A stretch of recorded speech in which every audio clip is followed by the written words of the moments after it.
ਜਦੋਂ ਸਾਰਾ ਕੁਝ ਜਿਹੜਾ ਕਿ ਕੰਪਲੀਟ ਹੋ ਜਾਣ ਤੋਂ ਬਾਅਦ ਸਿੱਖ ਰੈਫਰੈਂਸ ਲਾਇਬ੍ਰੇਰੀ ਜਿਹੜੀ ਆ ਉਹ ਬਾਅਦ ਵਿੱਚ 8 ਤਰੀਕ ਨੂੰ ਅੱਗ ਲਾ ਕੇ ਸਾੜੀ ਜਾਂਦੀ ਆ।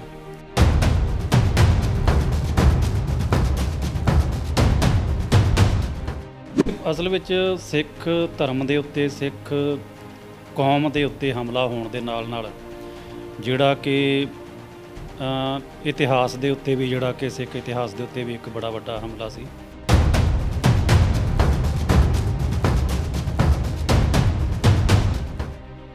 ਕਿ ਬੜੀ ਵੱਡੀ ਗਿਣਤੀ ਦੇ ਵਿੱਚ ਬੋਰੀਆਂ ਦੇ ਵਿੱਚ ਭਰ ਕੇ ਜਿਹੜਾ ਦੁਰਲੱਭ ਖਰੜੇ ਜਿਹੜੇ ਆ ਇਤਿਹਾਸ ਦੇ ਵੀ ਉਹ ਉੱਥੋਂ ਲਿਜਾਏ ਗਏ। ਇਸ ਘੱਲੂਘਾਰੇ ਦੀ ਪੀੜ ਜਿਹੜੀ ਆ ਉਹ ਹਰੇਕ ਸਿੱਖ ਨੇ ਮਹਿਸੂਸ ਕੀਤੀ ਹੈ।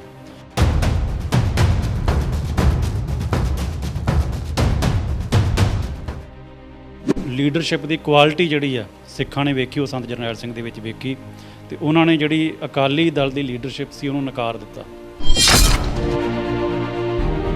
ਅਸੀਂ ਨਹੀਂ ਕਹਿ ਸਕਦੇ ਕਿ ਦਰਬਾਰ ਸਾਹਿਬ ਦੇ ਉੱਤੇ ਹਮਲਾ ਕਰਵਾਉਣ ਦੇ ਵਿੱਚ ਜਿਹੜਾ ਕਿ ਅਕਾਲੀ ਦਲ ਦਾ ਜਾਂ ਇਹ ਅਕਾਲੀ ਲੀਡਰਸ਼ਿਪ ਦਾ ਰੋਲ ਹੈ। ਬਹੁਤ ਸਾਰੀਆਂ ਮੀਟਿੰਗਾਂ ਵੀ ਹੁੰਦੀਆਂ ਅਕਾਲੀ ਦਲ ਲੀਡਰਾਂ ਦੀਆਂ, ਉਹ ਵੀ ਰਿਕਾਰਡ ਦੇ ਵਿੱਚ ਪਈਆਂ ਨੇ। ਫਿਰ ਤੁਸੀਂ ਕਿੱਦਾਂ ਕਹਿ ਸਕਦੇ ਹੋ ਕਿ ਉਹ ਉਹਨਾਂ ਦੀ ਮਿਲੀ ਭਗਤ ਹੈ ਨਹੀਂ ਸੀ? ਸਤਿ ਸ਼੍ਰੀ ਅਕਾਲ, ਮੇਰਾ ਨਾਮ ਜਤਿੰਦਰ ਸਿੰਘ ਖਹਿਰਾ, ਤੁਸੀਂ ਦੇਖ ਰਹੇ ਹੋ ਟੀਵੀ ਪੰਜਾਬ। ਜੂਨ 1984 ਅਜਿਹਾ ਸਾਲ ਨਾ ਤੇ ਉਹ ਪੰਜਾਬੀਆਂ ਨੂੰ ਭੁੱਲ ਰਿਹਾ ਹੈ ਤੇ ਖਾਸ ਕਰਕੇ ਸਿੱਖਾਂ ਦੇ ਦਿਲਾਂ ਦੇ ਵਿੱਚ ਤੇ ਇਹੋ ਜਿਹੀ ਤਾਂਘ ਹੈ ਉਹਦੇ ਅੰਦਰ ਕਿ ਹਰ ਵਾਰ ਇੱਦਾਂ ਲੱਗਦਾ ਹੈ ਕਿ ਜਦੋਂ ਇਹ ਮਹੀਨਾ ਆਉਂਦਾ ਹੈ ਤਾਂ ਇੱਦਾਂ ਲੱਗਦਾ ਕੱਲ੍ਹ ਦੀ ਗੱਲ ਹੈ। ਇੰਨੇ ਸਾਲਾਂ ਬਾਅਦ ਵੀ ਕਿਤੇ ਨਾ ਕਿਤੇ ਜ਼ਖਮ ਅੱਲੇ ਲੱਗਦੇ ਨੇ। ਉਹ ਲੋਕ ਜਿਨ੍ਹਾਂ ਨੇ ਕੋਈ ਨਾ ਕੋਈ ਆਪਣਾ ਖੋ ਦਿੱਤਾ, ਐਂ ਹੀ ਖੋ ਦਿੱਤਾ, ਉਹਨਾਂ ਨੂੰ ਤਾਂ ਸ਼ਾਇਦ ਹਮੇਸ਼ਾ ਇਹ ਮਹੀਨਾ, ਇਹ ਸਾਲ ਜਿਹੜਾ ਹੈ ਬਹੁਤ ਤੰਗ ਕਰਦਾ ਹੈ। ਇਤਿਹਾਸ ਦੇ ਵਿੱਚ ਬਹੁਤ ਕੁਝ ਲਿਖਿਆ ਗਿਆ ਇਸ ਬਾਰੇ। ਬਹੁਤ ਸਾਰਾ ਇਤਿਹਾਸ ਇੱਦਾਂ ਲੱਗਦਾ ਹੈ ਕਿ ਸ਼ਾਇਦ ਸਰਕਾਰਾਂ, ਏਜੰਸੀਆਂ ਜਾਂ ਪ੍ਰੋ ਗਵਰਨਮੈਂਟ ਹੈ। ਦੂਸਰਾ ਇਤਿਹਾਸ ਉਹ ਹੈ ਜਿਹੜਾ ਸਿੱਖ ਕੌਮ ਨੇ ਲਿਖਿਆ, ਜਾਂ ਇਹ ਕਹਿ ਲਓ ਕਿ ਸਿੱਖ ਕੌਮ ਦੇ ਜਿਹੜੇ ਕੁਝ ਕੁ ਨੁਮਾਇੰਦੇ ਸੀਗੇ ਉਹਨਾਂ ਨੇ ਲਿਖਿਆ, ਜਾਂ ਸਿੱਖ ਕੌਮ ਦੇ ਉਹਨਾਂ ਲੋਕਾਂ ਨੇ ਜਿਹੜੇ ਕਿ ਯਕੀਨ ਰੱਖਦੇ ਸੀਗੇ ਧਰਮ ਦੇ ਵਿੱਚ, ਉਹਨਾਂ ਵੱਲੋਂ ਲਿਖਿਆ। ਇਤਿਹਾਸ ਦੇ ਵਿੱਚ ਕੀ ਹੈ ਜਾਂ ਕਿਵੇਂ ਹੈ, ਇਹ ਸਭ ਕੁਝ ਜਾਣਨ ਦੀ ਬਹੁਤ ਲੋੜ ਹੈ। ਸੋ ਮੇਰੇ ਨਾਲ ਇਸ ਟਾਈਮ ਜਿੱਥੇ ਮੈਂ ਪਹੁੰਚਿਆ ਹੋਇਆ ਹਾਂ, ਸਰਦਾਰ ਬਲਜੀਤ ਸਿੰਘ ਖਾਲਸਾ ਜੀ ਨੇ। ਵਗਾਰ ਮੈਗਜ਼ੀਨ ਉਹ ਚਲਾਉਂਦੇ ਨੇ ਔਰ ਉਹਨਾਂ ਦੀ ਕਿਤਾਬ ਜਿਹੜੀ ਹੈ ਘੱਲੂਘਾਰਾ ਜੂਨ 1984 ਉਹ ਵੀ ਸੁਰਖੀਆਂ ਦੇ ਵਿੱਚ ਨੇ। ਸੋ ਇਤਿਹਾਸ ਕੀ ਹੈ ਅਸਲ ਦੇ ਵਿੱਚ, ਕਿਹੋ ਜਿਹਾ ਇਤਿਹਾਸ ਸੀ 1984 ਦਾ, ਉਹਦੇ ਉੱਤੇ ਗੱਲਾਂ ਕਰਨ ਲਈ ਅੱਜ ਮੈਂ ਉਹਨਾਂ ਦੇ ਨਾਲ ਹਾਂ। ਸਤਿ ਸ਼੍ਰੀ ਅਕਾਲ ਜੀ। ਹਾਂਜੀ, ਸਤਿ ਸ਼੍ਰੀ ਅਕਾਲ। ਬਹੁਤ ਬਹੁਤ ਧੰਨਵਾਦ, ਤੁਸੀਂ ਸਮਾਂ ਦਿੱਤਾ। ਧੰਨਵਾਦ ਜੀ ਆਪ ਜੀ ਦਾ। ਅੱਛਾ, ਜਦੋਂ ਆਪਾਂ ਗੱਲ ਕਰਦੇ ਹਾਂ 1984 ਸਾਲ ਅਜਿਹਾ ਹੈ ਕਿ ਅਜੇ ਵੀ ਨਹੀਂ ਭੁੱਲਦਾ। ਜੂਨ ਜਿਹੜਾ ਮਹੀਨਾ ਹੈ ਉਹ ਸਾਡੇ ਲਈ ਇੱਦਾਂ ਲੱਗਦਾ ਕਿ ਕੱਲ੍ਹ ਦੀ ਗੱਲ ਹੈ। ਤੁਹਾਡੀ ਕਿਤਾਬ ਦੇ ਵਿੱਚ ਤੁਸੀਂ ਲਿਖਦੇ ਹੋ ਕਿ ਇਤਿਹਾਸਕਾਰ, ਕੁਝ ਚੁਣਿੰਦੇ ਜਿਹੇ ਇਤਿਹਾਸਕਾਰ ਨੇ ਜਿਨ੍ਹਾਂ ਨੇ ਗੱਲਾਂ ਲਿਖੀਆਂ ਨੇ। ਤੁਹਾਨੂੰ ਕੀ ਲੱਗਦਾ ਕਿ ਇਤਿਹਾਸ ਕਿੱਦਾਂ ਲਿਖਿਆ ਗਿਆ? ਤੁਹਾਨੂੰ ਲੱਗਦਾ ਕਿ ਸਹੀ ਇਤਿਹਾਸ ਪੇਸ਼ ਹੋਇਆ ਹੈ ਜਿਹੜੇ ਆਮ ਲੋਕ ਉਹਨਾਂ ਸਾਹਮਣੇ? ਹਾਂ, ਦੇਖੋ ਕਿ ਜਿਹੜਾ ਕਿ ਅਸੀਂ ਦੇਖਦੇ ਹਾਂ ਕਿ ਸਰਕਾਰਾਂ ਜਿਹੜੀਆਂ ਜਿਨ੍ਹਾਂ ਨੇ ਕਿਸੇ ਵੀ ਕੌਮ ਦੇ ਉੱਤੇ, ਕਿਸੇ ਕੌਮ ਦੀ ਨਸਲਕੁਸ਼ੀ ਕੀਤੀ ਆ, ਉਹਨਾਂ ਦੀ ਹਮੇਸ਼ਾ ਇਹ ਕੋਸ਼ਿਸ਼ ਹੁੰਦੀ ਆ ਕਿ ਜਿਸ ਕੌਮ ਨੂੰ ਖ਼ਤਮ ਕਰਨਾ ਵੀ ਉਸ ਕੌਮ ਦਾ ਇਤਿਹਾਸ ਜਿਹੜਾ ਉਹ ਤਬਾਹ ਕਰ ਦਿੱਤਾ ਜਾਵੇ। ਅਸੀਂ ਜਿਹੜਾ ਦਰਬਾਰ ਸਾਹਿਬ ਦੇ ਉੱਤੇ ਹਮਲਾ ਹੋਇਆ, ਇਹਦੇ ਵਿੱਚ ਵੀ ਅਸੀਂ ਦੇਖਦੇ ਹਾਂ ਕਿ ਜਦੋਂ ਸਾਰਾ ਕੁਝ ਜਿਹੜਾ ਕਿ ਕੰਪਲੀਟ ਹੋ ਜਾਣ ਤੋਂ ਬਾਅਦ ਸਿੱਖ ਰੈਫਰੈਂਸ ਲਾਇਬ੍ਰੇਰੀ ਜਿਹੜੀ ਆ ਉਹ ਬਾਅਦ ਵਿੱਚ 8 ਤਰੀਕ ਨੂੰ ਅੱਗ ਲਾ ਕੇ ਸਾੜੀ ਜਾਂਦੀ ਆ। ਅਤੇ ਸਿਰਫ ਸਾੜੀ ਨਹੀਂ ਜਾਂਦੀ, ਉਹਦੇ ਵਿੱਚੋਂ ਜਿਹੜਾ ਕਿ ਉਸ ਤੋਂ ਪਹਿਲਾਂ ਹੀ ਸਿੱਖ ਇਤਿਹਾਸ ਦਾ ਜਿਹੜਾ ਇੰਨਾ ਅਨਮੋਲ ਖਜ਼ਾਨਾ ਜਿਹੜਾ ਕਿ ਉਹਨੂੰ ਲੁੱਟ ਲਿਆ ਜਾਂਦਾ, ਜਿਹਦੀਆਂ ਕਈ ਗਵਾਹੀਆਂ ਜਿਹੜੀਆਂ ਕਿ ਬਾਅਦ ਵਿੱਚ ਵੀ ਸਾਹਮਣੇ ਆਉਂਦੀਆਂ। ਅਤੇ ਇਹ ਅਸਲ ਵਿੱਚ ਸਿੱਖ ਧਰਮ ਦੇ ਉੱਤੇ, ਸਿੱਖ ਕੌਮ ਦੇ ਉੱਤੇ ਹਮਲਾ ਹੋਣ ਦੇ ਨਾਲ ਜਿਹੜਾ ਕਿ ਇਤਿਹਾਸ ਦੇ ਉੱਤੇ ਵੀ, ਜਿਹੜਾ ਕਿ ਸਿੱਖ ਇਤਿਹਾਸ ਦੇ ਉੱਤੇ ਵੀ ਇੱਕ ਬੜਾ ਵੱਡਾ ਹਮਲਾ ਸੀ। ਅਤੇ ਕੋਸ਼ਿਸ਼ ਜਿਹੜੀ ਆ ਕਿ ਇਹ 1984 ਤੋਂ ਹੀ ਸ਼ੁਰੂ ਹੋ ਗਈ ਸੀਗੀ ਕਿ ਜਿਹੜਾ ਅਸੀਂ ਇਸ ਕੌਮ ਨੂੰ ਖ਼ਤਮ ਕਰਨਾ, ਇਹਦੀ ਨਸਲਕੁਸ਼ੀ ਕਰਨੀ ਹੈ, ਅਤੇ ਇਹਦੇ ਨਾਲ ਜਿਹੜਾ ਕਿ ਇਹਦਾ ਇਤਿਹਾਸ ਵੀ ਜਿਹੜਾ ਅਸੀਂ ਖ਼ਤਮ ਕਰਨਾ। ਅੱਛਾ, ਅੱਗ ਕਦੋਂ ਲਾਈ ਹੈ ਤੇ ਕੀ ਕਾਰਨ ਕੀ ਸੀ ਅੱਗ ਦਾ, ਪਤਾ ਚੱਲਦਾ ਹੈ? ਤੇ ਕਿਹੜੇ ਅਮੁੱਲ ਇਤਿਹਾਸ ਜਿਹੜੀਆਂ ਕਿਤਾਬਾਂ ਨੇ, ਜਾਂ ਕਹਿ ਲਓ ਕਿ ਇਹ ਸਿੱਖ ਇਤਿਹਾਸ ਜਿਹੜਾ ਹੈ ਉਹਦੇ ਵਿੱਚ ਨਸ਼ਟ ਹੁੰਦਾ ਹੈ, ਕਿਉਂਕਿ ਤੁਸੀਂ ਕਿਤਾਬਾਂ ਦੇ ਵਿੱਚ ਬੜਾ ਤਫਸੀਲ ਨਾਲ ਲਿਖਿਆ ਹੋਇਆ ਹੈ। ਹਾਂਜੀ, ਇਹਦੇ ਵਿੱਚ ਅਸਲ ਵਿੱਚ ਅਸੀਂ ਉਸ ਵੇਲੇ ਸਿੱਖ ਰੈਫਰੈਂਸ ਲਾਇਬ੍ਰੇਰੀ ਦੇ ਇੰਚਾਰਜ ਸਰਦਾਰ ਦਵਿੰਦਰ ਸਿੰਘ ਦੁੱਗਲ ਬੜੇ ਉੱਘੇ ਸਿੱਖ ਵਿਦਵਾਨ ਨੇ, ਜਿਨ੍ਹਾਂ ਦੇ ਕਈ ਜਿਹੜੇ ਕਿ ਲਿਖਤਾਂ ਜਿਹੜੀਆਂ ਅੱਜ ਵੀ ਮਿਲਦੀਆਂ ਪੁਰਾਣੇ ਸਮਿਆਂ ਦੇ ਵਿੱਚ ਛਪੀਆਂ, ਅਤੇ ਉਹ ਇਸ ਲਾਇਬ੍ਰੇਰੀ ਦੇ ਇੰਚਾਰਜ ਸੀਗੇ ਕਿ ਉਹਨਾਂ ਨੂੰ ਤਕਰੀਬਨ ਕਈ ਅਖਬਾਰਾਂ ਦੇ ਵਿੱਚ ਜਿਹੜਾ ਕਿ ਉਹਨਾਂ ਦੀ ਇੰਟਰਵਿਊ ਵੀ ਛਪੀ ਆ, ਉਹਨਾਂ ਦੇ ਆਰਟੀਕਲ ਵੀ ਛਪੇ ਨੇ, ਜਿਹਦੇ ਵਿੱਚ ਉਹਨਾਂ ਨੇ ਸਾਰਾ ਦੱਸਿਆ ਵੀ ਕਿਸ ਤਰੀਕੇ ਦੇ ਨਾਲ ਲਾਇਬ੍ਰੇਰੀ ਨੂੰ ਅੱਗ ਲਾਈ ਗਈ। ਅਤੇ ਉਸ ਤੋਂ ਬਾਅਦ ਜਿਹੜਾ ਕਿ ਧੱਕੇ ਦੇ ਨਾਲ ਉਹਨਾਂ ਨੂੰ ਕਿਹਾ ਗਿਆ ਕਿ ਤੁਸੀਂ ਇਹ ਲਿਖ ਕੇ ਦਿਓ ਕਿ ਜਿਹੜਾ ਕਿ ਲਾਇਬ੍ਰੇਰੀ ਦਾ ਜਿਹੜਾ ਕਿ ਕੁਝ ਵੀ ਨੁਕਸਾਨ ਜਿਹੜਾ ਕਿ ਫੌਜ ਨੇ ਨਹੀਂ ਕੀਤਾ। ਅਤੇ ਉਹਨਾਂ ਨੇ ਜਿਹੜਾ ਕਿ ਉਸ ਮੌਕੇ ਦੇ ਉੱਤੇ ਲਿਖਿਆ ਕਿ ਸੜੀ ਹੋਈ ਲਾਇਬ੍ਰੇਰੀ ਦੀ ਰਾਖ ਵਸੂਲ ਪਾਈ। ਅਤੇ ਇਹ ਅਸਲ ਵਿੱਚ ਜਿਹੜਾ ਕਿ ਉਸ ਤੋਂ ਬਾਅਦ ਇਹ ਗੱਲਾਂ ਜਿਹੜੀਆਂ ਸਾਹਮਣੇ ਆਈਆਂ ਕਿ ਬੜੀ ਵੱਡੀ ਗਿਣਤੀ ਦੇ ਵਿੱਚ ਬੋਰੀਆਂ ਦੇ ਵਿੱਚ ਭਰ ਕੇ ਜਿਹੜਾ ਦੁਰਲੱਭ ਖਰੜੇ ਜਿਹੜੇ ਆ ਇਤਿਹਾਸ ਦੇ ਵੀ ਉਹ ਉੱਥੋਂ ਲਿਜਾਏ ਗਏ, ਜਿਹੜੀਆਂ ਗਾਹੇ ਬਗਾਹੇ ਬਾਅਦ ਵਿੱਚ ਸ਼੍ਰੋਮਣੀ ਕਮੇਟੀ ਜਿਹੜੀ ਆ ਕਿ ਇਹਦਾ ਕੇਸ ਵੀ ਲੜਦੀ ਰਹੀ, ਅਤੇ ਆਰਮੀ ਦੇ ਜਿਹੜੇ ਕਮਾਂਡਰ ਉਹਨਾਂ ਦੇ ਬਿਆਨ ਵੀ ਆਉਂਦੇ ਰਹੇ। ਹਾਲਾਂਕਿ ਉਹਨਾਂ ਨੇ ਕਿਹਾ ਕਿ ਅਸੀਂ ਜੋ ਕੁਝ ਵੀ ਉੱਥੋਂ ਲਿਆ ਸੀਗਾ ਅਸੀਂ ਉਹ ਸ਼੍ਰੋਮਣੀ ਕਮੇਟੀ ਨੂੰ ਵਾਪਸ ਕਰ ਦਿੱਤਾ, ਜਦ ਕਿ ਸ਼੍ਰੋਮਣੀ ਕਮੇਟੀ ਦਾ ਇਹ ਕਹਿਣਾ ਕਿ ਸਮੁੱਚੇ ਰੂਪ ਵਿੱਚ ਜਿੰਨਾ ਜਿਹੜਾ ਕਿ ਉੱਥੋਂ ਚੱਕਿਆ ਗਿਆ ਲਿਟਰੇਚਰ ਸਾਡਾ ਉਹ ਸਾਨੂੰ ਵਾਪਸੀ ਨਹੀਂ ਮਿਲਿਆ। ਪਰ ਜਿਹੜੀ ਆਰਮੀ ਦੇ ਕਮਾਂਡਰਾਂ ਦੀ ਜਿਹੜੀ ਇਹ ਸਟੇਟਮੈਂਟ ਹੈ ਕਿ ਅਸੀਂ ਜਿਹੜਾ ਸਿੱਖ ਰੈਫਰੈਂਸ ਲਾਇਬ੍ਰੇਰੀ ਦਾ ਜੋ ਕੁਝ ਵੀ ਖਜ਼ਾਨਾ ਸੀ ਵੀ ਉਹ ਅਸੀਂ ਸ਼੍ਰੋਮਣੀ ਕਮੇਟੀ ਨੂੰ ਵਾਪਸੀ ਕਰ ਦਿੱਤਾ, ਤਾਂ ਉਹ ਇੱਕ ਗਵਾਹੀ ਆ ਕਿ ਇੱਥੋਂ ਜਿਹੜਾ ਲਿਟਰੇਚਰ ਜਿਹੜਾ ਸਾਡਾ ਉਹ ਚੱਕਿਆ ਗਿਆ, ਉਹ ਵਾਪਸੀ ਦਿੱਤਾ ਜਾਂ ਨਹੀਂ ਦਿੱਤਾ ਇਹਦੇ 'ਤੇ ਅਜੇ ਜਿਹੜੀ ਆ ਉਹ ਬਹਿਸ ਚੱਲ ਰਹੀ ਆ। ਪਰ ਇਹ ਜਿਹੜੀ ਆ ਕਿ ਇਹ ਗੱਲ ਉਹ ਆਪ ਹੀ ਮੰਨ ਚੁੱਕੇ ਆ ਆਰਮੀ ਦੇ ਕਮਾਂਡਰ ਜਿਹੜੇ ਆ ਕਿ ਅਸੀਂ ਉੱਥੋਂ ਇਤਿਹਾਸ ਜਿਹੜਾ ਦੁਰਲੱਭ ਖਰੜੇ ਜਿਹੜੇ ਉਹ ਚੱਕੇ ਆ। ਅੱਛਾ ਬਲਜੀਤ ਜੀ, ਇੱਕ ਦੁਰਲੱਭ ਖਰੜਿਆਂ ਦੇ ਵਿੱਚ ਤੁਸੀਂ ਜਦੋਂ ਦੁਰਲੱਭ ਕਿਹਾ ਤਾਂ ਮੈਨੂੰ ਯਾਦ ਆਉਂਦਾ ਹੈ, ਕਹਿੰਦੇ ਕਿ ਇੱਕ ਹੱਥ ਲਿਖਤ ਹੈ ਜਿਹਦੇ ਵਿੱਚ ਸੋਨੇ ਦੇ ਨਾਲ ਲਿਖਿਆ ਹੋਇਆ ਹੈ ਕੁਝ, ਉਸ ਗੁਰੂ ਗ੍ਰੰਥ ਸਾਹਿਬ ਦਾ ਸਰੂਪ ਸੀਗਾ, ਸ਼੍ਰੀ ਗੁਰੂ ਗ੍ਰੰਥ ਸਾਹਿਬ ਜੀ ਦਾ ਸਰੂਪ ਸੀ ਇਹ, ਔਰ ਇਹ ਸਰੂਪ ਵਾਕਈ ਉਦੋਂ ਗਾਇਬ ਹੋਇਆ ਜਾਂ ਉਦੋਂ ਨਸ਼ਟ ਕੀਤਾ ਗਿਆ? ਨਹੀਂ, ਇਹਦੇ ਜਿਹੜੇ ਨੇ ਨਾ ਕਈ ਜਿਹੜੀਆਂ ਕਿ ਇਤਿਹਾਸਕ ਵਸਤਾਂ ਜਿਹੜੀਆਂ ਨੇ ਉਹ ਸਿਰਫ ਸਿੱਖ ਰੈਫਰੈਂਸ ਲਾਇਬ੍ਰੇਰੀ ਦੇ ਵਿੱਚ ਨਹੀਂ, ਤੋਸ਼ੇਖਾਨੇ ਦੇ ਵਿੱਚੋਂ ਜਾਂ ਜਿੱਥੇ ਬਹੁਤ ਜਿਵੇਂ ਮਹਾਰਾਜਾ ਰਣਜੀਤ ਸਿੰਘ ਦੇ ਟਾਈਮ ਦੇ ਕੰਵਰ ਨੌ ਨਿਹਾਲ ਸਿੰਘ ਲਈ ਜਿਹਦਾ ਇੱਕ ਸੋਨੇ ਦਾ ਜਿਹੜਾ ਸਿਹਰਾ ਤਿਆਰ ਕੀਤਾ ਗਿਆ ਸੀ, ਅਤੇ ਉਹ ਜਦੋਂ ਉਹਨਾਂ ਨੇ ਦੇਖਿਆ ਅਤੇ ਉਹਨਾਂ ਨੇ ਕਿਹਾ ਵੀ ਇਹ ਮੇਰੇ ਪੋਤਰੇ ਦੇ ਲਈ ਨਹੀਂ, ਇਹ ਗੁਰੂ ਸਾਹਿਬ ਲਈ ਜਿਹੜਾ ਕਿ ਮੈਂ ਭੇਟ ਕਰਦਾ। ਇਸੇ ਤਰ੍ਹਾਂ ਇੱਕ ਸੋਨੇ ਦੀ ਚਾਨਣੀ ਜਿਹੜੀ ਸੀਗੀ, ਉਹ ਬਹੁਤ ਕੁਝ ਜਿਹੜਾ ਸਿੱਖ ਇਤਿਹਾਸ ਦੀ ਵਿਰਾਸਤ ਜਿਹੜੀ ਸੀਗੀ ਉਹ ਅੱਗ ਲਾ ਕੇ ਸਾੜੀ ਗਈ ਉਸ ਦੌਰ ਆਪਣੇ ਇਸ ਘੱਲੂਘਾਰੇ ਦੇ ਵਿੱਚ। ਅਤੇ ਇਹਦੇ ਵਿੱਚ ਜਿਹੜਾ ਕਿ ਹੱਥ ਲਿਖਤ ਬਹੁਤ ਖਰੜੇ ਜਿਹੜੇ ਆ ਕਿ ਅਜੇ ਤੱਕ ਜਿਹੜੇ ਆ ਉਹ ਉਹਨਾਂ ਦਾ ਪਤਾ ਨਹੀਂ ਆ ਵੀ ਸਿੱਖ ਕੌਮ ਨੂੰ ਅਜੇ ਦੁਬਾਰਾ ਨਹੀਂ ਮਿਲੇ। ਸੋ ਕਿਤੇ ਨਾ ਕਿਤੇ ਇਤਿਹਾਸ ਵੀ ਨਸ਼ਟ ਕੀਤਾ ਗਿਆ, ਕਿਉਂਕਿ ਤੁਸੀਂ ਕਹਿੰਦੇ ਹੋ ਕਿ ਜਦੋਂ ਕਿਸੇ ਕੌਮ ਦੀ ਨਸਲਕੁਸ਼ੀ ਕਰਨੀ ਹੁੰਦੀ ਹੈ ਤਾਂ ਫਿਰ ਉਹਦਾ ਇਤਿਹਾਸ ਵੀ ਖਤਮ ਕਰਨ ਦੀ ਲੋੜ ਹੁੰਦੀ ਹੈ। ਚਲੋ ਇਹ ਤਾਂ ਹੋ ਗਿਆ ਇਤਿਹਾਸ ਨੂੰ ਲੈ ਕੇ। ਜਦੋਂ ਆਪਾਂ 84 ਦੀ ਗੱਲ ਕਰਦੇ ਹਾਂ, ਜੂਨ 1984 ਦੀ ਗੱਲ ਕਰਦੇ ਹਾਂ, ਮੈਂ ਬਹੁਤ ਸਾਰੀਆਂ ਇੰਟਰਵਿਊਜ਼ ਕਰ ਰਿਹਾ, ਬਹੁਤਾਤ ਇੰਟਰਵਿਊਜ਼ 'ਚ ਇਹ ਕਿਹਾ ਜਾਂਦਾ ਕਿ ਬਹੁਤ ਹੀ ਲੋਕ ਜਿਹੜੇ ਸੀਗੇ ਉਹ ਸਾਡੇ ਵਿੱਚੋਂ ਹੀ ਮਿਲੇ ਸੀਗੇ, ਕਈ ਸਿਆਸੀ ਲੀਡਰਾਂ ਦੇ ਨਾਮ ਵੀ ਲੈਂਦੇ ਨੇ। ਤੁਹਾਨੂੰ ਕੀ ਲੱਗਦਾ ਹੈ ਕਿ 1984 ਵਾਲਾ ਜਿਹੜਾ ਜੂਨ 1984 ਵਾਲਾ ਘੱਲੂਘਾਰਾ ਹੈ, ਇਹਦਾ ਕਾਰਨ ਜਿਹੜਾ ਹੈ ਇਹ ਉਹ ਸਿਆਸੀ ਲੀਡਰ ਜਾਂ ਫਿਰ ਉਹ ਲੋਕ ਜਿਹੜੇ ਸਾਡੇ ਵਿੱਚੋਂ ਹੀ ਸੀਗੇ ਅਤੇ ਮਿਲੇ ਸੀਗੇ ਜਿਨ੍ਹਾਂ ਨੇ ਨਿਸ਼ਾਨਦੇਹੀ ਕੀਤੀ ਹੈ, ਉਹ ਸੀ? ਹਾਂ, ਨਹੀਂ ਵੇਖੋ, ਇਹ ਅਸਲ ਵਿੱਚ ਅਸੀਂ ਕਹਿ ਸਕਦੇ ਹਾਂ ਕਿ ਸਟੇਟ ਦਾ ਪੂਰੀ ਸਿੱਖ ਕੌਮ ਦੇ ਉੱਤੇ ਇੱਕ ਹਮਲਾ ਸੀ, ਅਤੇ ਇਸ ਘੱਲੂਘਾਰੇ ਦੀ ਪੀੜ ਜਿਹੜੀ ਆ ਉਹ ਹਰੇਕ ਸਿੱਖ ਨੇ ਮਹਿਸੂਸ ਕੀਤੀ ਹੈ। ਅਕਾਲੀ ਦਲ ਦੇ ਲੀਡਰ ਜਿਹੜੇ ਆ ਕਿ ਹਾਲਾਂਕਿ ਉਹਨਾਂ ਦੇ ਉੱਤੇ ਇਹ ਲਾਇਆ ਜਾਂਦਾ ਇਲਜ਼ਾਮ ਕਿ ਜਿਹੜਾ ਕਿ ਉਹਨਾਂ ਨੇ ਇਹ ਹਮਲਾ ਕਰਵਾਇਆ। ਹਾਂ, ਇਹ ਅਸੀਂ ਕਹਿ ਸਕਦੇ ਹਾਂ ਕਿ ਸੰਤ ਜਰਨੈਲ ਸਿੰਘ ਖਾਲਸਾ ਭਿੰਡਰਾਂ ਵਾਲਿਆਂ ਦੇ ਨਾਲ ਜਿਹੜੀ ਆ ਕਿ ਉਹਨਾਂ ਦੇ ਵਿਰੁੱਧ ਉਹਨਾਂ ਦੀ ਈਰਖਾ ਜਿਹੜੀ ਹੈ ਸੀ, ਕਿਉਂਕਿ ਇੱਕ ਲੀਡਰਸ਼ਿਪ ਦੀ ਕੁਆਲਿਟੀ ਜਿਹੜੀ ਆ ਸਿੱਖਾਂ ਨੇ ਵੇਖੀ, ਉਹ ਸੰਤ ਜਰਨੈਲ ਸਿੰਘ ਦੇ ਵਿੱਚ ਵੇਖੀ, ਅਤੇ ਉਹਨਾਂ ਨੇ ਜਿਹੜੀ ਅਕਾਲੀ ਦਲ ਦੀ ਲੀਡਰਸ਼ਿਪ ਸੀ ਉਹਨੂੰ ਨਕਾਰ ਦਿੱਤਾ। ਅਤੇ ਇਹ ਗੱਲ ਬੇਸ਼ੱਕ ਜਿਹੜੀ ਆ ਕਿ ਉਸ ਸਮੇਂ ਦੀ ਅਕਾਲੀ ਲੀਡਰਸ਼ਿਪ ਨੂੰ ਚੁੱਭਦੀ ਸੀ, ਉਹਦੇ ਅੰਦਰ ਈਰਖਾ ਪੈਦਾ ਕਰਦੀ ਸੀ, ਸੰਤ ਜਰਨੈਲ ਸਿੰਘ ਦੇ ਖਿਲਾਫ ਨਫ਼ਰਤ ਪੈਦਾ ਕਰਦੀ ਸੀ। ਪਰ ਇਹਦੇ ਬਾਵਜੂਦ ਅਸੀਂ ਨਹੀਂ ਕਹਿ ਸਕਦੇ ਕਿ ਦਰਬਾਰ ਸਾਹਿਬ ਦੇ ਉੱਤੇ ਹਮਲਾ ਕਰਵਾਉਣ ਦੇ ਵਿੱਚ ਜਿਹੜਾ ਕਿ ਅਕਾਲੀ ਦਲ ਦਾ ਜਾਂ ਇਹ ਅਕਾਲੀ ਲੀਡਰਸ਼ਿਪ ਦਾ ਰੋਲ ਆ, ਉਹਦੀ ਪੀੜ ਜਿਹੜੀ ਆ ਕਿ ਜਿਸ ਵੇਲੇ ਉਹ ਸਾਰਾ ਕੁਝ ਦਰਬਾਰ ਸਾਹਿਬ ਦੀ ਤਬਾਹੀ ਜਿਹੜੀ ਆ ਜਿਸ ਨੇ ਵੀ ਵੇਖੀ ਹੈ, ਬੇਸ਼ੱਕ ਅਕਾਲੀ ਤੇ ਬੜੀ ਦੂਰ ਦੀ ਗੱਲ, ਜਿਨ੍ਹਾਂ ਕਾਮਰੇਡ ਘਰਾਣਿਆਂ ਦੇ ਵਿੱਚ ਜਿਹੜੇ ਸਿੱਖ ਸੀ ਉਹਨਾਂ ਨੇ ਵੀ ਵੇਖੀ, ਉਹ ਵੀ ਧਾਹਾਂ ਮਾਰ ਮਾਰ ਕੇ ਰੋਏ ਉਸ ਟਾਈਮ।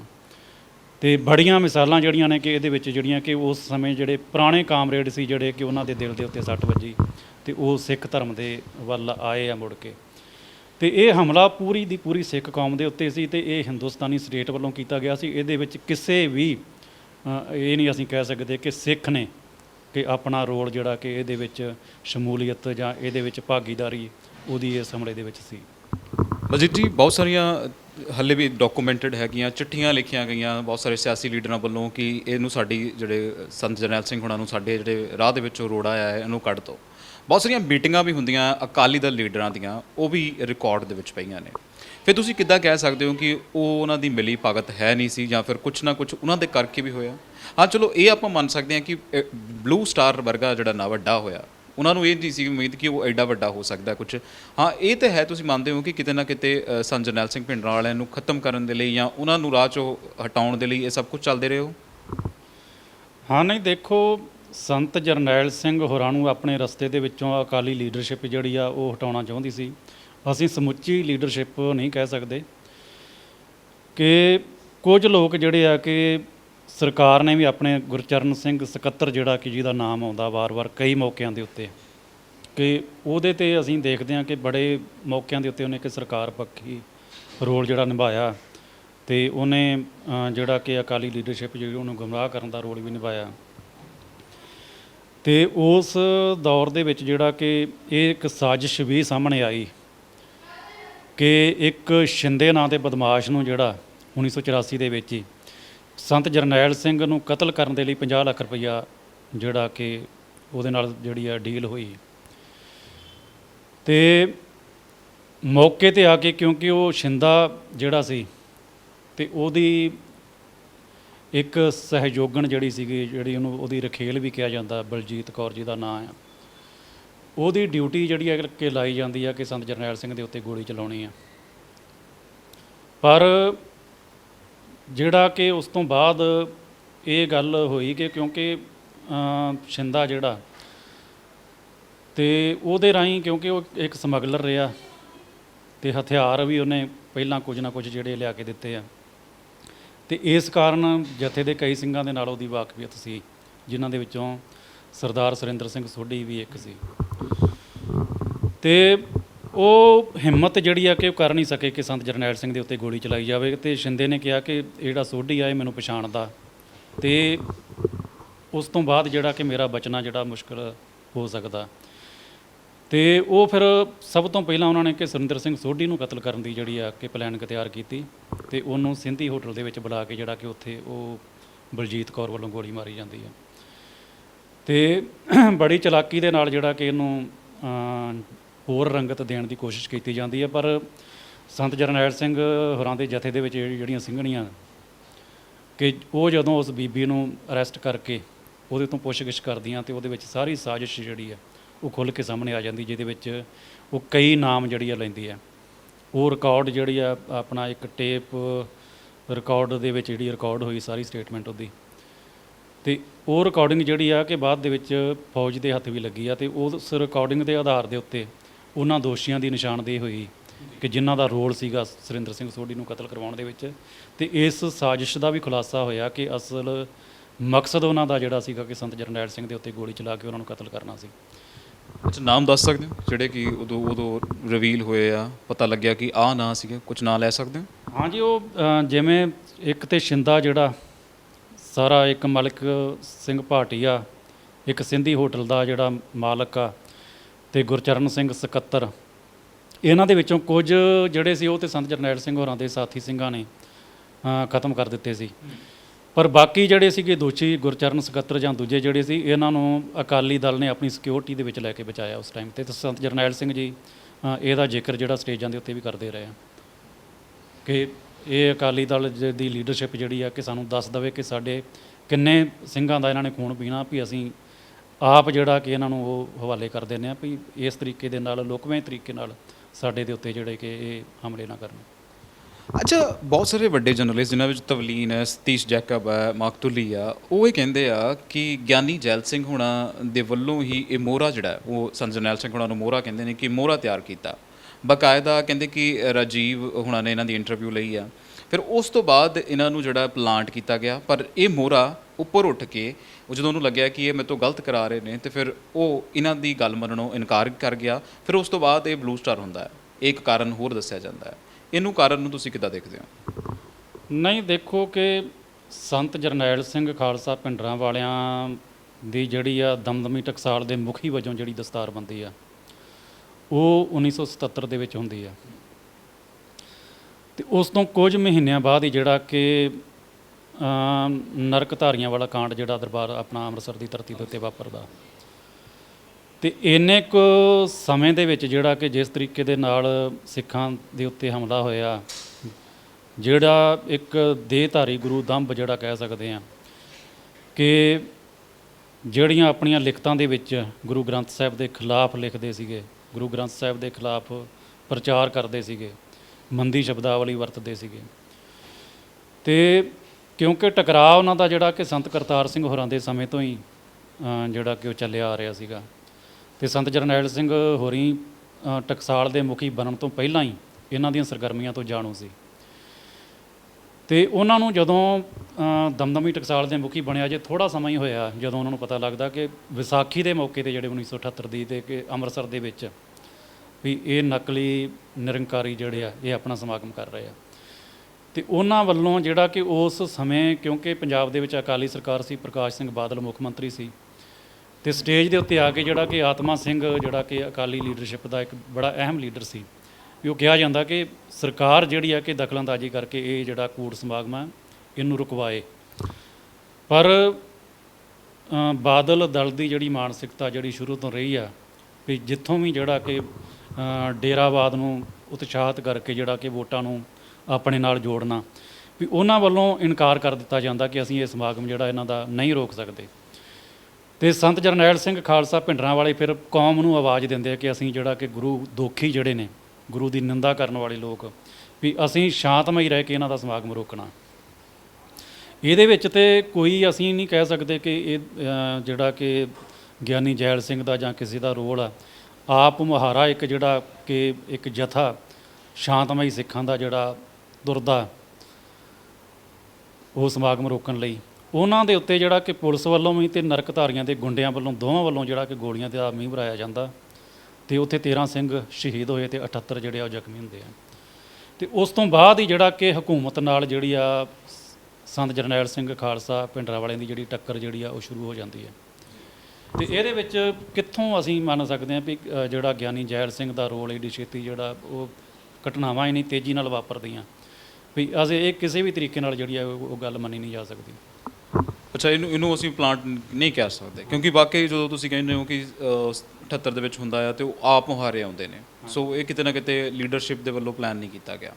ਪਰ ਤੁਸੀਂ ਅਕਾਲੀ ਦਲ ਦਾ ਰੋਲ ਕਹਿੰਦੇ ਹੋ ਕਿ ਅਕਾਲੀ ਦਲ ਜਦੋਂ ਅਸੀਂ ਕਹਿੰਦੇ ਆ ਕਿ ਸ਼੍ਰੀ ਗੁਰੂ ਗ੍ਰੰਥ ਸਾਹਿਬ ਸਾਡੇ ਗੁਰੂ ਨੇ, 10ਵੇਂ ਗੁਰੂ ਤੋਂ ਹੈ ਨਾ, 10ਵੇਂ ਗੁਰੂ ਤੋਂ ਬਾਅਦ ਸਾਡੇ ਸ਼੍ਰੀ ਗੁਰੂ ਗ੍ਰੰਥ ਸਾਹਿਬ ਸਾਡੇ ਗੁਰੂ ਨੇ, ਅਕਾਲੀ ਦਲ ਹੁਣ ਵੀ ਇਹ ਕੁਝ ਕਰ ਰਿਹਾ ਤੁਹਾਨੂੰ ਲੱਗ ਰਿਹਾ? ਕਿਉਂਕਿ ਇਹ ਸਵਾਲ ਮੈਂ ਇਸ ਲਈ ਪੁੱਛ ਰਿਹਾ ਕਿਉਂਕਿ ਦੇਹਧਾਰੀ ਨੂੰ ਅਸੀਂ ਗੁਰੂ ਸਮਝਦੇ ਹੀ ਨਹੀਂ ਹੈਗੇ ਉਸ ਤੋਂ ਬਾਅਦ, ਤੇ ਨਿਰੰਕਾਰੀ ਜਿਹੜੇ ਨੇ ਉਹ ਦੇਹਧਾਰੀ ਦੇ ਵਿੱਚ ਯਕੀਨ ਰੱਖਦੇ ਨੇ।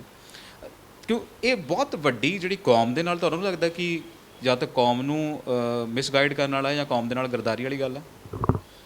ਹਾਂ, ਨਹੀਂ, ਅਕਾਲੀ ਦਲ ਦੀ ਲੀਡਰਸ਼ਿਪ ਜਿਹੜੀ ਆ ਕਿ ਇਹਦੇ ਵਿੱਚ ਦਿਨ ਪ੍ਰਤੀ ਦਿਨ ਨਿਘਾਰ ਜਿਹੜਾ ਆਉਂਦਾ ਇਹ ਇਤਿਹਾਸ ਨੇ ਵੇਖਿਆ ਕਿ ਇਹ ਗੱਲ ਜਿਹੜੀ ਆ ਕਿ ਪਹਿਲਾਂ ਵੀ ਜਿਹੜੇ ਪੁਰਾਣੇ ਆਪਣੇ ਪੰਥਕ ਵਰਕਰ ਜਿਹੜੇ ਅੱਜ ਵੀ ਉਹਨਾਂ ਨੂੰ ਪੁੱਛੀਏ ਵੀ ਅਕਾਲੀ ਦਲ ਦੇ ਵਿੱਚ ਜਿਹੜੇ ਆ ਕਿ ਜਿਸ ਵੇਲੇ ਜਥੇਦਾਰ ਜਗਦੇਵ ਸਿੰਘ ਤਲਵੰਡੀ ਪ੍ਰਧਾਨ ਸੀ, ਤੇ ਆਮ ਜਿਹੜੇ ਸਿੱਖ ਉਸ ਵੇਲੇ ਕਹਿੰਦੇ ਸੀ ਵੀ ਇਹ ਜਿਹੜਾ ਇੱਕ ਪੰਥਕ ਲੀਡਰ ਨੂੰ, ਅਕਾਲੀ ਦਲ ਦੇ ਲੀਡਰ ਨੂੰ, ਪ੍ਰਧਾਨ ਨੂੰ ਜਿਸ ਤਰੀਕੇ ਦੇ ਨਾਲ ਰੋਲ ਨਿਭਾਉਣਾ ਚਾਹੀਦਾ ਉਹ ਨਹੀਂ ਨਿਭਾ ਰਿਹਾ।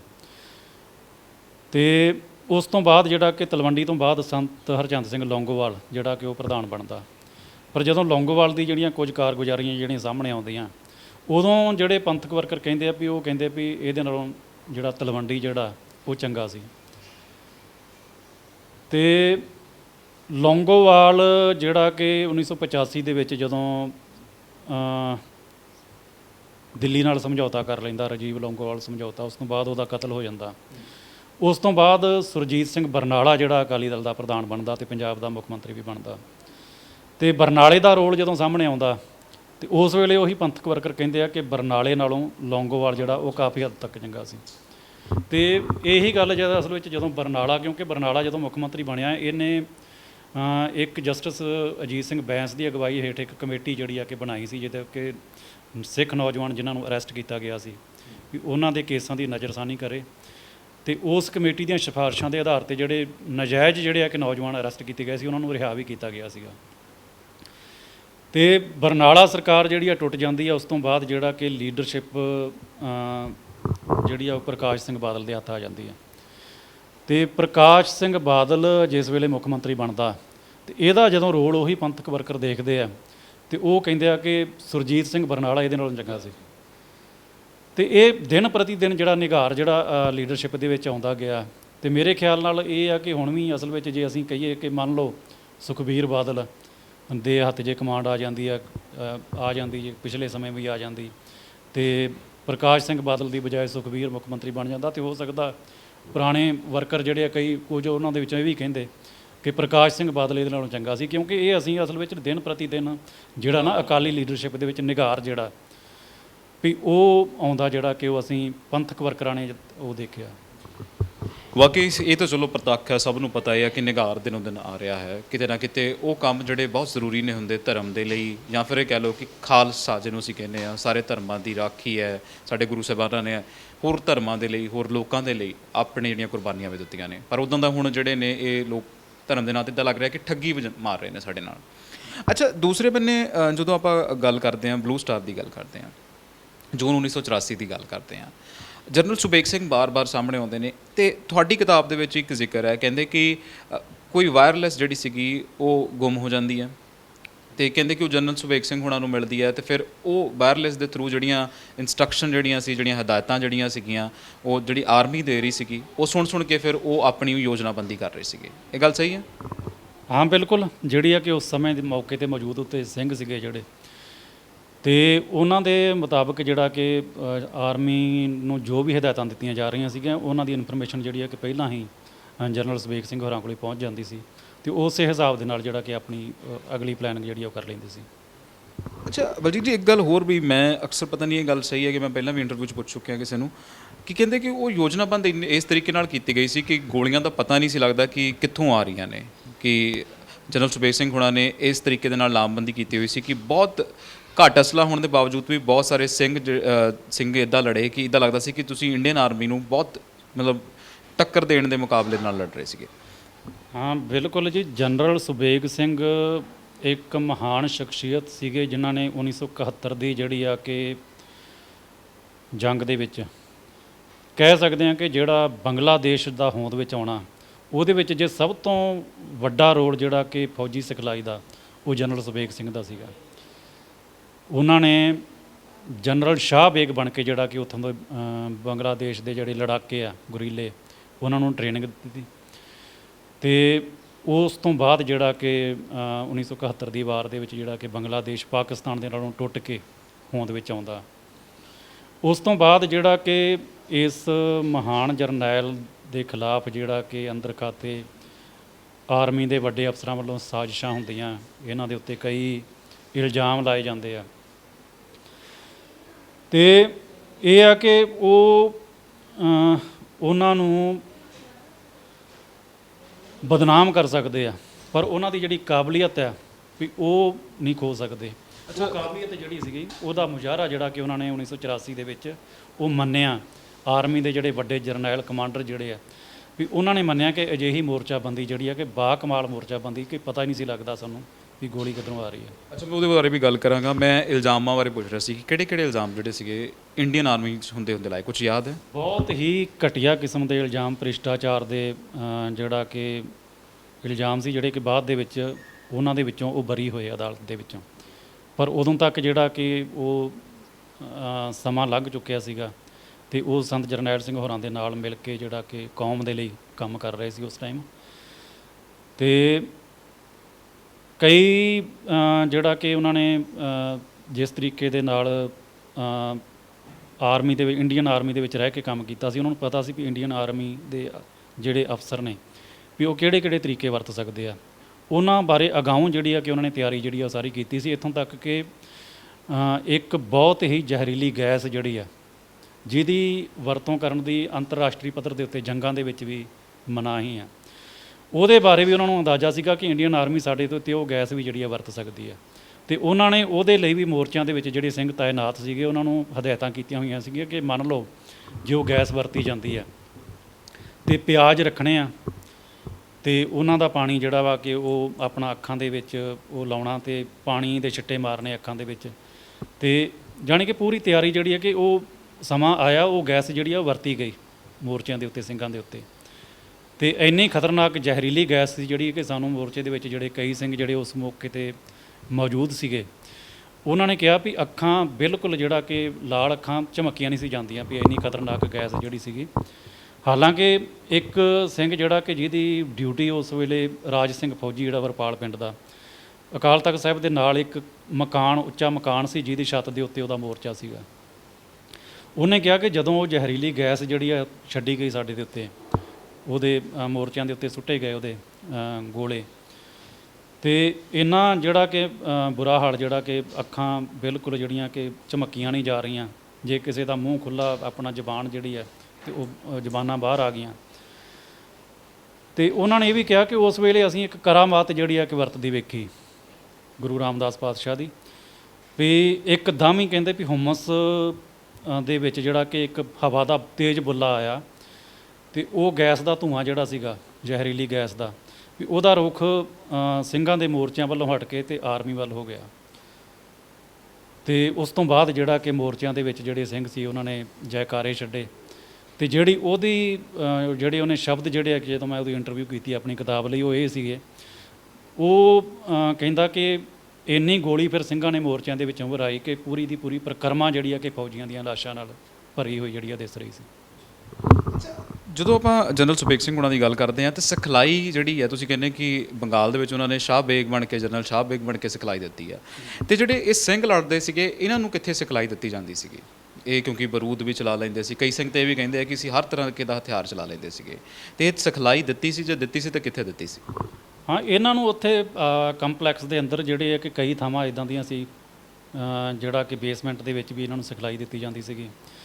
ਤੇ ਮੌਕੇ 'ਤੇ ਮੌਜੂਦ ਜਿਹੜੇ ਸਿੰਘ ਨੇ, ਕਿਉਂਕਿ ਕਈ ਜਿਹੜੀਆਂ ਚੀਜ਼ਾਂ ਅਸਲ ਵਿੱਚ ਜਿਹੜਾ ਕਿ ਗੋਲੀ ਦਾ ਨਿਸ਼ਾਨਾ ਲਾਉਣਾ ਜਿਹੜਾ, ਤੇ ਇਹ ਵਧੀਆ ਤਰੀਕੇ ਦੇ ਨਾਲ ਸਾਰੀ ਸਿਖਲਾਈ ਜਿਹੜੀ ਹੈ ਕਿ ਕੰਪਲੈਕਸ ਦੇ ਅੰਦਰ, ਕਿਉਂਕਿ ਬਾਹਰ ਜਾਣ ਦਾ ਕੋਈ ਵੀ ਰਾਹ ਨਹੀਂ ਸੀਗਾ ਉਸ ਟਾਈਮ।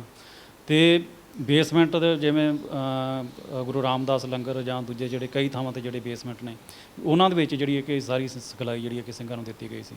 ਬਾਕੀ ਇਹ ਹੈ ਕਿ ਕਈ ਸਿੰਘ ਜਿਹੜੇ ਉਹਨਾਂ ਦੇ ਵਿੱਚ ਇਹ ਵੀ ਸੀਗੇ ਜਿਹੜੇ ਪਹਿਲਾਂ ਹੀ ਆਰਮੀ ਦੇ ਵਿੱਚੋਂ ਆਏ ਸੀਗੇ, ਕਈ ਇੱਦਾਂ ਦੇ ਸੀ ਜਿਹੜੇ ਪਹਿਲਾਂ ਹੀ ਪੁਲਿਸ ਦੇ ਵਿੱਚੋਂ ਆਏ ਸੀਗੇ, ਉਹ ਪਹਿਲਾਂ ਹੀ ਟ੍ਰੇਨਡ ਸੀਗੇ। ਤੇ ਬਾਕੀ ਜਿਹੜਾ ਕਿ ਤਕਰੀਬਨ ਜਨਰਲ ਸੁਬੇਗ ਸਿੰਘ ਦੀ ਇੱਕ ਕਮਾਲ ਸੀਗਾ ਕਿ ਉਹ ਕੁਝ ਘੰਟਿਆਂ ਦੇ ਵਿੱਚ ਹੀ ਸਿੰਘਾਂ ਨੂੰ ਇੰਨੇ ਟ੍ਰੇਨ ਕਰ ਦਿੰਦੇ ਸੀਗੇ, ਉਹਨਾਂ ਦਾ ਲੋਹਾ ਜਿਹੜਾ ਕਿ ਇੰਡੀਅਨ ਆਰਮੀ ਨੇ ਮੰਨਿਆ। ਸੋ ਕਿਤੇ ਨਾ ਕਿਤੇ ਟ੍ਰੇਨਡ ਸੀਗੇ। ਅੱਛਾ, ਇਹ ਵੀ ਸੀਗਾ ਕਿ ਕਹਿੰਦੇ ਕਿ ਜਿੱਦਾਂ ਹੀ ਹੈਲੀਕਾਪਟਰ ਤੋਂ ਉਤਰਦੇ ਸੀਗੇ ਉਵੇਂ ਹੀ ਜਿਹੜੇ ਸੀਗੇ ਉਹ ਸਾਰੇ ਝੰਬੇ ਜਾਂਦੇ ਸੀਗੇ, ਸਾਰਿਆਂ ਦੀਆਂ ਲਾਸ਼ਾਂ ਵਿੱਚ ਜਾਂਦੀਆਂ ਸੀ, ਇੱਦਾਂ ਦਾ ਵੀ ਕੁਝ ਸੀਗਾ? ਇਹ ਤਕਨੀਕ ਸੀ ਕੋਈ? ਹਾਂਜੀ, ਇਹ ਆ ਕਿ ਹੈਲੀਕਾਪਟਰ ਦੇ ਰਾਹੀਂ ਕਮਾਂਡੋ ਜਿਹੜੇ ਆ ਕਿ ਦਰਬਾਰ ਸਾਹਿਬ ਦੀ ਪਰਿਕਰਮਾ, ਕਿਉਂਕਿ ਜਿਸ ਵੇਲੇ ਜਿਹੜਾ ਕਿ ਆਰਮੀ ਨੇ ਬਾਕੀ ਸਾਰੇ ਹੱਥਕੰਡੇ ਜਿਹੜੇ ਵਰਤ ਲਏ ਤੇ ਉਹਨਾਂ ਨੇ ਟਾਰਾਂ 'ਤੇ ਮਾਰੀਆਂ ਸੀ 2 ਘੰਟਿਆਂ ਦੇ ਵਿੱਚ ਵਿੱਚ ਜਿਹੜਾ ਕਿ ਅਸੀਂ ਜਿਹੜਾ ਕਿ ਸਾਰਾ ਮੋਰਚਾ ਫਤਿਹ ਕਰ ਲੈਣਾ। ਪਰ ਜਦੋਂ ਵੇਖਿਆ ਉਹਨਾਂ ਨੇ ਕਿ 4 ਤਰੀਕ ਅੰਮ੍ਰਿਤ ਵੇਲੇ ਤੋਂ ਜਿਹੜੀ ਆ ਕਿ ਲੜਾਈ ਜਿਹੜੀ ਸ਼ੁਰੂ ਹੋਈ ਆ ਤੇ ਸਾਰਾ ਦਿਨ ਸਾਰੀ ਰਾਤ ਗੋਲੀ ਚੱਲਦੀ ਰਹੀ ਹੈ, ਫਿਰ ਵੀ ਜਿਹੜਾ ਕਿ ਉਹ ਕਿਸੇ ਪਾਸੇ ਅੱਗੇ ਜਿਹੜਾ ਕਿ ਦਰਬਾਰ ਸਾਹਿਬ ਦੀ ਪਰਿਕਰਮਾ ਤੱਕ ਵੀ ਨਹੀਂ ਪਹੁੰਚ ਸਕੇ। ਉਸ ਟਾਈਮ 'ਤੇ ਜਿਹੜਾ ਕਿ ਉਹਨਾਂ ਨੇ ਇਹ ਜਿਹੜੀ ਆ ਕਿ ਪਲੈਨਿੰਗ ਜਿਹੜੀ ਆ ਇਹ ਵੀ ਲਿਆਂਦੀ ਕਿ ਕਮਾਂਡੋ ਦਸਤੇ ਜਿਹੜੇ ਹੈਲੀਕਾਪਟਰਾਂ ਦੇ ਰਾਹੀਂ ਜਿਹੜਾ ਕਿ ਪਰਿਕਰਮਾ ਦੇ ਵਿੱਚ ਉਤਾਰੇ ਜਾਣ। ਤੇ ਇਹ ਆ ਕਿ ਮੌਕੇ 'ਤੇ ਕਈ ਗਵਾਹ ਨੇ ਜਿਹੜੇ ਕਿ ਕਈਆਂ ਨੇ ਤੇ ਜਿਹੜਾ ਕਿ ਵੇਖਿਆ ਕਿ ਦਿਨ ਦਾ ਚੜ੍ਹਾਅ ਜਦੋਂ ਹੋਇਆ ਤੇ ਉਹ ਕਹਿੰਦੇ ਵੀ ਅਸੀਂ ਦੇਖਿਆ ਕਿ ਪਰਿਕਰਮਾ ਦੇ ਵਿੱਚ ਜਿਹੜੇ ਆ ਕਿ ਕਮਾਂਡੋ ਕਈ ਜਿਹੜੇ ਅਸੀਂ ਪਹਿਲੇ ਉਸ ਚੜ੍ਹਾਅ ਦੇ ਵਿੱਚ ਵੇਖੇ। ਆਰਮੀ ਦੀ ਤੇ ਪਲੈਨਿੰਗ ਇਹ ਸੀਗੀ ਕਿ ਦਿਨ ਚੜ੍ਹਨ ਤੋਂ ਪਹਿਲਾਂ ਹੀ ਸਾਰਾ ਕੁਝ ਜਿਹੜਾ ਉਹ ਮੋਰਚਾ ਫਤਿਹ ਕਰ ਲਿਆ ਜਾਵੇ। ਪਰ ਅਜਿਹਾ ਜਿਹੜੀ ਕਿ ਨਹੀਂ ਹੋ ਸਕਿਆ। ਤੇ ਜਦੋਂ ਦਿਨ ਦਾ ਚੜ੍ਹਾਅ ਜਿਹੜਾ ਹੋ ਗਿਆ, ਉਸ ਵੇਲੇ ਜਿਹੜੇ ਕਿ ਉਹ ਜਿੰਨੇ ਵੀ ਕਮਾਂਡੋ ਜਿਹੜੇ ਪਰਿਕਰਮਾ ਦੇ ਵਿੱਚ ਇਹਨਾਂ ਵੱਲੋਂ ਉਤਾਰੇ ਗਏ ਸੀਗੇ, ਉਹ ਤਕਰੀਬਨ ਜਿਹੜਾ ਕਿ ਜਿਹੜੇ ਸਿੰਘ ਉੱਥੇ ਮੌਜੂਦ ਸੀ ਉਹ ਦੱਸਦੇ ਕਿ ਉਹ ਸਾਰੇ ਦੇ ਸਾਰੇ ਹੀ ਮਾਰ ਦਿੱਤੇ ਗਏ ਸੀ। ਬਲਜੀਤ ਜੀ, ਜਦੋਂ ਆਪਾਂ ਗੱਲ ਕਰਦੇ ਹਾਂ ਕਿ 1 ਜੂਨ ਤੋਂ ਸ਼ੁਰੂ ਹੋ ਗਿਆ, ਕਾਰਵਾਈ ਸ਼ੁਰੂ ਹੁੰਦੀ ਹੈ ਆਰਮੀ ਦੀ, ਕਰਫਿਊ ਲੱਗ ਜਾਂਦਾ ਆ, ਤੇ ਦਰਬਾਰ ਸਾਹਿਬ ਦੇ ਵਿੱਚ ਪ੍ਰਕਾਸ਼ ਜਿਹੜਾ ਹੈ ਸ੍ਰੀ ਗੁਰੂ ਗ੍ਰੰਥ ਸਾਹਿਬ ਜੀ ਦਾ ਉਸੇ ਤਰੀਕੇ ਨਾਲ ਹੁੰਦਾ ਸੀ ਰੋਜ਼? ਹਾਂਜੀ, ਜਿਹੜਾ 1 ਜੂਨ ਨੂੰ ਜਿਹੜੀ ਗੋਲੀ ਚੱਲਦੀ ਹੈ ਨਾ, ਉਹ CRPF ਵੱਲੋਂ ਚਲਾਈ ਗਈ ਹੈ। ਤਕਰੀਬਨ 7 ਘੰਟੇ ਜਿਹੜੀ ਹੈ ਉਹ ਗੋਲੀ ਚੱਲਦੀ ਹੈ। ਉਸ ਤੋਂ ਬਾਅਦ ਜਿਹੜਾ ਕਿ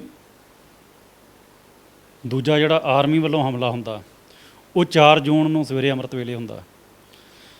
ਤੇ ਜਿਹੜੀ ਤੁਸੀਂ ਗੱਲ ਕੀਤੀ ਹੈ ਨਾ ਕਿ ਦਰਬਾਰ ਸਾਹਿਬ ਦੇ ਅੰਦਰ ਰੋਜ਼ਾਨਾ ਦੀ ਮਰਿਆਦਾ ਜਿਹੜੀ ਆ ਵੀ ਉਹ ਨਿਭਾਈਏ ਸੰਤ ਜਰਨੈਲ ਸਿੰਘ ਖਾਲਸਾ ਭਿੰਡਰਾਂ ਵਾਲੇ, ਇਹਦੇ ਲਈ ਉਹਨਾਂ ਨੂੰ ਸਾਰਾ ਕੁਝ ਪਹਿਲਾਂ ਆਭਾਸ ਸੀਗਾ ਕਿ ਕਿਸ ਤਰੀਕੇ ਦਾ ਹਮਲਾ ਜਿਹੜਾ ਕਿ ਭਾਰਤੀ ਹਕੂਮਤ ਵੱਲੋਂ ਹੋ ਸਕਦਾ। ਤੇ ਉਹਨਾਂ ਨੇ ਆਪਣੇ ਮਨ ਦੇ ਵਿੱਚ ਜਿਹੜਾ ਕਿ ਇਹ ਵੀ ਇੱਕ ਇੱਛਾ ਸੀ ਉਹਨਾਂ ਦੀ ਕਿ ਹਰਿਮੰਦਰ ਸਾਹਿਬ ਦੀ ਮਰਿਆਦਾ ਜਿਹੜੀ ਆ ਉਹ ਨਿਰਵਿਘਨ ਜਿਹੜੀ ਆ ਨਿਭਾਈ ਜਾਂਦੀ ਰਹੇ। ਦਮਦਮੀ ਟਕਸਾਲ ਦੇ ਜਥੇ ਦੇ ਵਿੱਚ ਇੱਕ ਸਿੰਘ ਹੈ, ਜਿਨ੍ਹਾਂ ਨੂੰ ਟਕਸਾਲ ਦੇ ਜਥੇ ਦੇ ਸਿੰਘ ਭਾਈ ਸੰਤੋਖ ਸਿੰਘ ਰੱਬ ਜੀ ਕਹਿ ਕੇ ਸੰਬੋਧਨ ਕਰਦੇ ਆ। ਰੱਬ ਜੀ ਨਾਮ ਉਹਨਾਂ ਦਾ ਸੰਤ ਕਰਤਾਰ ਸਿੰਘ ਜੀ ਖਾਲਸਾ ਭਿੰਡਰਾਂ ਵਾਲਿਆਂ ਨੇ ਪਾਇਆ। ਤੇ ਉਹ ਉਹਨਾਂ ਦੀ ਇੰਟਰਵਿਊ ਜਿਹੜੀ ਮੈਂ ਇਸ ਕਿਤਾਬ ਲਈ ਕੀਤੀ ਹੈ, ਉਹ ਦੱਸਦੇ ਆ ਕਿ ਜਥੇ ਦੇ ਵਿੱਚ ਉਹਨਾਂ ਦੀ ਡਿਊਟੀ ਜਿਹੜੀ ਸੀ ਉਹ ਕੀਰਤਨ ਕਰਦੀ ਸੀਗੀ ਦਮਦਮੀ ਟਕਸਾਲ ਦੇ ਜਥੇ ਵਿੱਚ। ਤੇ ਉਹ ਕਹਿੰਦੇ ਆ ਕਿ ਕੀਰਤਨ ਦੀ ਸਿਖਲਾਈ ਪਿੱਛੋਂ ਕਹਿੰਦੇ ਵੀ ਮੈਨੂੰ ਜਿਹੜਾ ਕਿ ਤਖਤ ਹਰਿਮੰਦਰ ਸ੍ਰੀ ਪਟਨਾ ਸਾਹਿਬ ਬਿਹਾਰ ਦੇ ਵਿੱਚ ਜਿਹੜੀ ਆ ਕਿ ਕੀਰਤਨ ਦੀ ਜੋਬ ਜਿਹੜੀ ਆ ਕਿ ਮਿਲ ਜਾਂਦੀ ਆ। ਤੇ ਉਹ ਕਹਿੰਦੇ ਕਿ ਕਿਉਂਕਿ ਜਥੇ ਦੇ ਵਿੱਚ ਵਿਚਰਨ ਕਰਕੇ ਇਹ ਜ਼ਰੂਰੀ ਹੁੰਦਾ ਕਿ ਜਥੇ ਦੇ ਮੁਖੀ ਤੋਂ ਇਹਦੀ ਪ੍ਰਵਾਨਗੀ ਲਈ ਜਾਵੇ ਕਿ ਜਦੋਂ ਕਿਸੇ ਨੇ ਜਾਣਾ ਜਥੇ ਦੇ ਵਿੱਚੋਂ।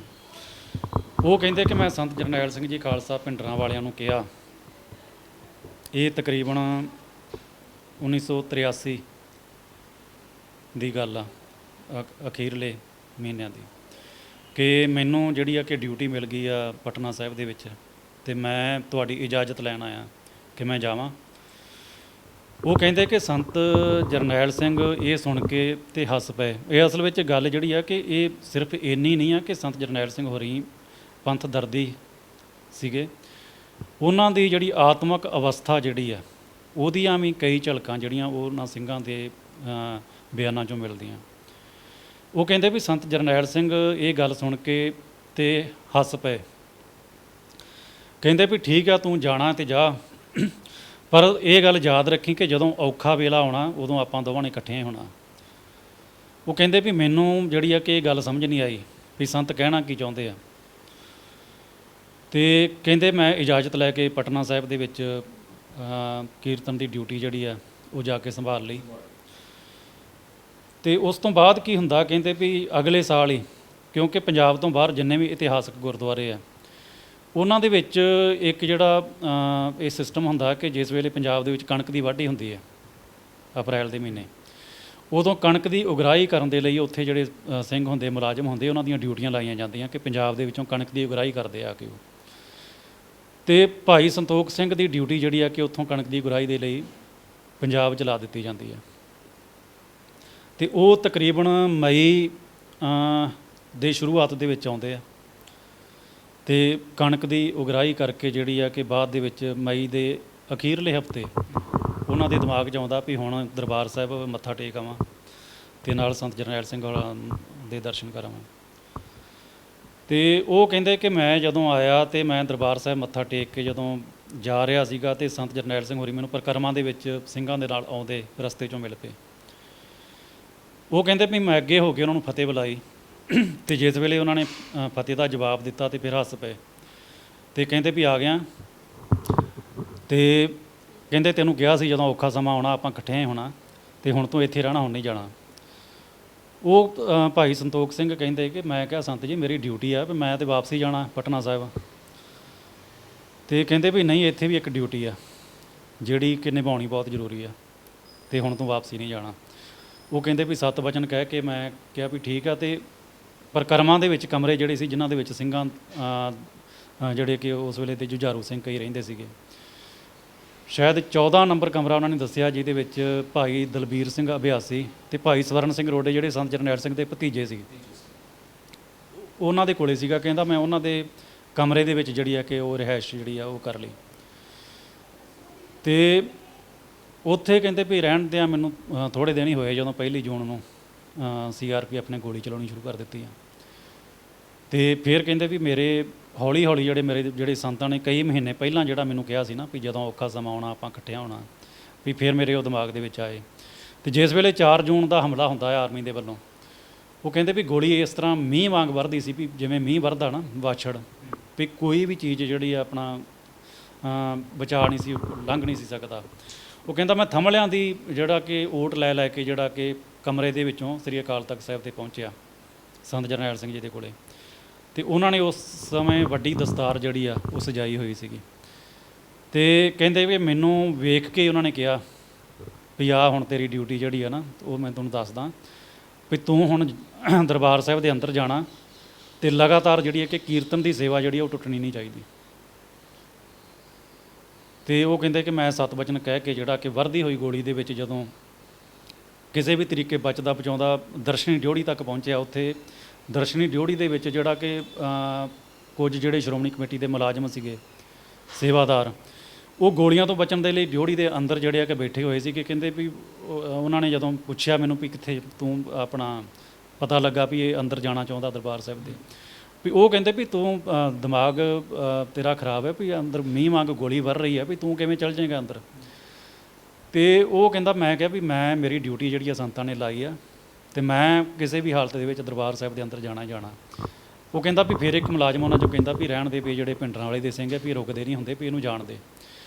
ਉਹ ਕਹਿੰਦਾ ਵੀ ਉਸ ਵਰਦੀ ਹੋਈ ਗੋਲੀ ਦੇ ਵਿੱਚ ਜਿਹੜਾ ਕਿ ਜਦੋਂ ਮੈਂ ਅੰਦਰ ਗਿਆ, ਜਿਹੜਾ ਅੰਦਰ ਜਿੰਨੇ ਵੀ ਸਿੰਘ ਉੱਥੇ ਮੌਜੂਦ ਸੀਗੇ, ਇੱਕ ਸਿੰਘ ਜਿਹੜਾ ਕਿ ਮੈਨੂੰ ਉਹਦਾ ਨਾਮ ਵਿਸਰ ਗਿਆ, ਕਿ ਉਹ ਵੀ ਕੀਰਤਨ ਦੀ ਸੇਵਾ ਜਿਹੜੀ ਕਿ ਨਿਭਾ ਰਿਹਾ ਸੀਗਾ ਲਗਾਤਾਰ, ਜਿਹੜਾ ਕਿ ਬਾਅਦ 'ਚ ਗੋਲੀ ਲੱਗਣ ਨਾਲ ਉੱਥੇ ਸ਼ਹੀਦ ਹੋਇਆ। ਤੇ ਵਰਦੀ ਹੋਈ ਗੋਲੀ ਦੀ ਜਿਹੜੀ ਹੈ ਕਿਉਂਕਿ ਜਿਹੜਾ ਗੋਲੀ ਦਾ ਜਿਹੜਾ ਸਿੱਧਾ ਅਟੈਕ ਜਿਹੜਾ ਕਿ ਉਹ ਹੋ ਰਿਹਾ ਸੀਗਾ, ਤੇ ਜਿਹੜਾ ਫਰੰਟ ਵਾਲਾ ਦਰਵਾਜ਼ਾ ਜਿਹੜਾ ਸ੍ਰੀ ਦਰਬਾਰ ਸਾਹਿਬ ਦਾ ਉਹ ਬੰਦ ਕਰ ਦਿੱਤਾ ਸੀ ਅੰਦਰਲੇ ਸਿੰਘਾਂ ਨੇ। ਤੇ ਜਿਹੜਾ ਪਿਛਲੇ ਪਾਸੇ ਦਾ ਦਰਵਾਜ਼ਾ ਜਿੱਧਰ ਦੀ ਜਾ ਕੇ ਆਪਾਂ ਸਰੋਵਰ ਦੇ ਵਿੱਚੋਂ ਚੂਲਾ ਲਿਆ ਜਾਂਦਾ, ਉਧਰ ਵਾਲੇ ਪਾਸੇ ਦਾ ਜਿਹੜਾ ਦਰਵਾਜ਼ਾ ਉਹ ਖੁੱਲ੍ਹਾ ਹੋਇਆ ਸੀਗਾ। ਉਧਰ ਦੀ ਜਾ ਕੇ ਕਹਿੰਦਾ ਵੀ ਅਸੀਂ ਜਿਹੜੀ ਆ ਮੈਂ ਹਰਿਮੰਦਰ ਸਾਹਿਬ ਦੇ ਅੰਦਰ ਗਿਆ ਤੇ ਜਿੰਨੇ ਵੀ ਸਿੰਘ, ਗਿਆਨੀ ਪੂਰਨ ਸਿੰਘ ਵੀ ਉੱਥੇ ਅੰਦਰ ਸੀਗੇ ਤੇ ਹੋਰ ਵੀ ਕਈ ਸਿੰਘ ਸੀਗੇ। ਅਸੀਂ ਲਗਾਤਾਰ ਕਹਿੰਦੇ ਵੀ ਜਦੋਂ ਤੱਕ ਇਹ ਜੰਗ ਜਿਹੜੀ ਹੈ ਚੱਲਦੀ ਰਹੀ, ਅਸੀਂ ਗੁਰੂ ਗ੍ਰੰਥ ਸਾਹਿਬ ਦੀ ਮਰਜ਼ਾਦਾ ਜਿਹੜੀ ਆ ਕਿ ਸੁਖ ਹਾਸਨ ਕਰਨ ਦੀ ਤੇ ਪ੍ਰਕਾਸ਼ ਕਰਨ ਦੀ ਉਹ ਵੀ ਨਿਭਾਉਂਦੇ ਰਹੇ ਹਾਂ, ਤੇ ਕੀਰਤਨ ਦੀ ਮਰਜ਼ਾਦਾ ਜਿਹੜੀ ਹੈ ਕਿ ਉਹ ਵੀ ਲਗਾਤਾਰ ਜਿਹੜੀ ਹੈ ਕਿ ਨਿਰਵਿਘਨ ਜਿਹੜੀ ਹੈ ਕਿ ਅਸੀਂ ਉਹ ਨਿਭਾਈ ਆ, ਉਹ ਚੱਲਦੀ ਰਹੀ। ਵਾਕਈ ਕਿਤੇ ਨਾ ਕਿਤੇ ਮਰਿਆਦਾ ਟੁੱਟਣ ਨਹੀਂ ਦਿੱਤੀ ਉਹਨਾਂ ਨੇ। ਹਾਂ ਬਿਲਕੁਲ। ਅੱਛਾ, ਜਾਂਦੇ ਜਾਂਦੇ ਇੱਕ ਸਵਾਲ ਹੋਰ ਆ ਕਿ ਇਤਿਹਾਸਕਾਰ ਇਹ ਵੀ ਲਿਖਦੇ ਨੇ ਕਿ ਸੰਤ ਜਰਨੈਲ ਸਿੰਘ ਭਿੰਡਰਾਂ ਹੋਣਾ ਦਾ ਦਰਬਾਰ ਸਾਹਿਬ ਦੇ ਅੰਦਰ ਹਥਿਆਰ ਲੈ ਕੇ ਰਹਿਣਾ ਇਹ ਸਹੀ ਨਹੀਂ ਸੀਗਾ। ਇਹ ਕਿਵੇਂ ਦੇਖਦੇ ਹੋ ਤੁਸੀਂ ਇਹਨਾਂ ਨੂੰ? ਹਾਂ ਨਹੀਂ, ਵੇਖੋ ਜਿਹੜਾ ਕਿ ਇਹ ਗੱਲ ਕਹੀ ਜਾਂਦੀ ਹੈ ਨਾ ਕਿ ਗੁਰਦੁਆਰਿਆਂ ਦੇ ਅੰਦਰ ਜਿਹੜਾ ਕਿ ਹਥਿਆਰ ਲੈ ਕੇ ਬਹਿਣਾ ਵੀ ਇਹ ਗਲਤ ਆ। ਇਹ ਅਸਲ ਵਿੱਚ ਉਹ ਲੋਕ ਕਰਦੇ ਆ ਜਿਹੜੇ ਜਿਨ੍ਹਾਂ ਨੂੰ ਤਾਂ ਨਾ ਤਾਂ ਸਿੱਖ ਸਿਧਾਂਤ ਦੀ ਸਮਝ ਆ ਤੇ ਜਾਂ ਫਿਰ ਉਹ ਚਲਾਕੀ ਕਰਦੇ ਆ। ਕਿਉਂਕਿ ਸਿੱਖ ਦਾ ਗੁਰੂ ਜਿਹੜਾ ਉਹ ਦੇ ਹੁਕਮਨਾਮੇ ਜਿਹੜੇ ਆ ਕਿ ਮਿਲਦੇ ਆ ਕਿ ਜਬ ਹਮਰੇ ਦਰਸ਼ਨ ਕੋ ਆਵੋ, ਤੇ ਸ਼ਸਤਰ ਜਿਹੜਾ ਕਿ ਬਾਂਧ ਕਰ ਜਿਹੜਾ ਇਸ ਤਰੀਕੇ ਦੇ ਵੀ ਸ਼ਸਤਰਹੀਣ ਨਾ ਕਬੂ ਹੋਈ ਰਹਿਤਵਾਨ ਗੁਰ ਕਾ ਸਿੱਖ ਸੋਈ। ਵੀ ਇਹ ਜਿਹੜੀ ਆ ਮਰਜ਼ਾਦਾ ਜਿਹੜੀ ਹੈ ਗੁਰੂ ਸਾਹਿਬ ਨੇ ਜਿਹੜੀ ਤਿਆਰ ਕੀਤੀ ਹੈ, ਵੀ ਸਿੱਖ ਸਭ ਤੋਂ ਵੱਧ ਪਿਆਰ ਹੀ ਉਹਨੂੰ ਕਰਦਾ ਜਿਹੜਾ ਸਿੱਖ ਸ਼ਸਤਰਧਾਰੀ ਆ। ਤੇ ਅਸੀਂ ਕਹਿ ਸਕਦੇ ਹਾਂ ਕਿ ਜਿਹੜੇ ਲੋਕ ਕਹਿੰਦੇ ਆ ਨਾ ਵੀ ਗੁਰਦੁਆਰੇ ਦੀ ਪਵਿੱਤਰਤਾ ਭੰਗ ਹੋ ਗਈ ਹਥਿਆਰ ਰੱਖਣ ਨਾਲ, ਤੇ ਗੁਰਦੁਆਰੇ ਦੀ ਸਭ ਤੋਂ ਪਹਿਲਾਂ ਤੇ ਇਹ ਸਾਨੂੰ ਦੇਖਣਾ ਪਊਗਾ ਕਿ ਗੁਰਦੁਆਰੇ ਦੀ ਪਵਿੱਤਰਤਾ ਦੀ ਹੋਂਦ ਬਣਦੀ ਕਿਵੇਂ ਆ। ਗੁਰਦੁਆਰੇ ਦੀ ਪਵਿੱਤਰਤਾ ਤੇ ਇਸ ਕਰਕੇ ਆ ਕਿਉਂਕਿ ਉਹ ਗੁਰੂ ਸਾਹਿਬ ਦੇ ਨਾਲ ਸੰਬੰਧ ਰੱਖਦਾ ਅਸਥਾਨ, ਤੇ ਗੁਰੂ ਸਾਹਿਬ ਜਦੋਂ ਖੁਦ ਸ਼ਸਤਰ ਧਾਰਨ ਕਰਦੇ ਆ ਉਹ ਅਪਵਿੱਤਰ ਨਹੀਂ ਹੁੰਦੇ। ਗੁਰੂ ਸਾਹਿਬ ਖੁਦ ਜੰਗ ਲੜਦੇ ਆ, ਉਹ ਅਪਵਿੱਤਰ ਨਹੀਂ ਹੁੰਦੇ। ਫਿਰ ਉਸ ਗੁਰੂ ਦਾ ਦਰ ਜਿਹੜਾ ਕਿ ਉਹ ਹਥਿਆਰ ਰੱਖਣ ਦੇ ਨਾਲ ਕਿਵੇਂ ਅਪਵਿੱਤਰ ਹੋ ਸਕਦਾ? ਇਹ ਕਿਉਂਕਿ ਅਸਲ ਵਿੱਚ ਜਿਹੜੀ ਆ ਕਿ ਬੜੀ ਚਲਾਕੀ ਦੇ ਨਾਲ ਜਿਹੜਾ ਕਿ ਇਸ ਤਰ੍ਹਾਂ ਦਾ ਪ੍ਰਚਾਰ ਜਿਹੜਾ ਕੀਤਾ ਜਾਂਦਾ। ਜਿਹੜੇ ਅਕਾਲ ਤਖਤ ਸਾਹਿਬ ਦੀ ਜਦੋਂ ਸਥਾਪਨਾ ਹੋਈ ਹੈ, ਉਹਦਾ ਮਕਸਦ ਹੀ ਇਹ ਸੀਗਾ ਕਿਉਂਕਿ ਜਿਹੜੇ ਤਖਤ, ਬੇਸ਼ੱਕ ਉਹ ਦਿੱਲੀ ਦਾ ਤਖਤ ਹੋਵੇ ਜਾਂ ਕਾਬਲ ਦਾ ਤਖਤ ਹੋਵੇ, ਇਹਨਾਂ ਦੋਹਾਂ ਤਖਤਾਂ ਦਾ ਜਿਹੜਾ ਕਿ ਰੋਲ ਜਿਹੜਾ ਕਿ ਪੰਜਾਬ ਦੀ ਸਰਜ਼ਮੀਨ 'ਤੇ ਰਿਹਾ।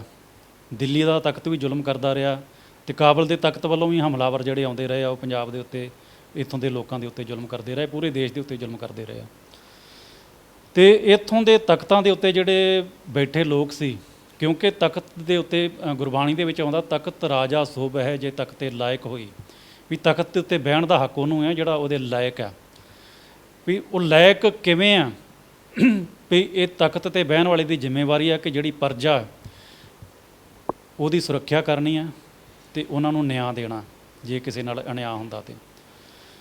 ਪਰ ਉਸ ਵੇਲੇ ਦਿੱਲੀ ਦੇ ਤਖਤ ਦੇ ਉੱਤੇ ਜਿਹੜੇ ਲੋਕ ਕਾਬਜ ਸੀ, ਬਾਅਦ ਵਿੱਚ ਵੀ ਜਿਹੜੇ ਹੁੰਦੇ ਰਹੇ ਆ, ਉਹ ਇਸ ਜ਼ਿੰਮੇਵਾਰੀ ਨੂੰ ਭੁੱਲ ਕੇ ਖੁਦ ਹੀ ਲੋਕਾਂ ਨਾਲ ਅਨਿਆਂ ਕਰਨ ਲੱਗ ਪੈਂਦੇ ਆ, ਖੁਦ ਹੀ ਉਹਨਾਂ ਲਈ ਖਤਰਾ ਬਣ ਜਾਂਦੇ ਆ, ਖੁਦ ਹੀ ਉਹਨਾਂ ਨੂੰ ਲੁੱਟਦੇ ਆ, ਖੁਦ ਹੀ ਉਹਨਾਂ ਦੇ ਧਰਮ ਸਥਾਨ ਢਾਉਂਦੇ ਆ, ਖੁਦ ਹੀ ਉਹਨਾਂ ਦੀਆਂ ਧੀਆਂ ਭੈਣਾਂ ਦੀ ਬੇਪਤੀ ਕਰਦੇ ਆ।